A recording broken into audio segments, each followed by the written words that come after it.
నమస్కారం. ఘంటారావానికి స్వాగతం. ప్రధానాంశాలు. ఇరాన్పై మళ్లీ దాడులకు దిగిన అగ్రరాజ్యం. క్షిపణి ప్రయోగ కేంద్రాలపై బాంబుల వర్షం.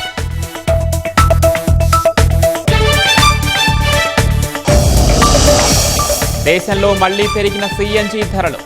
కిలోపై ₹2 వడ్డన.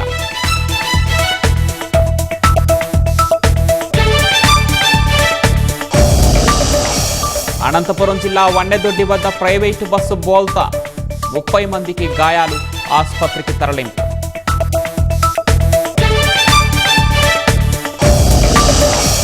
రాష్ట్రంలో పలుచోట్ల ఈదురుగాలుల బీభత్సం.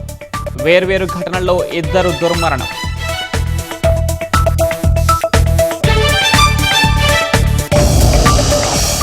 దేశంలో ఎబోలా కేసులు లేవన్న కేంద్రం. ముందస్తు జాగ్రత్తలతో సిద్ధంగా ఉన్నట్లు వెల్లడి.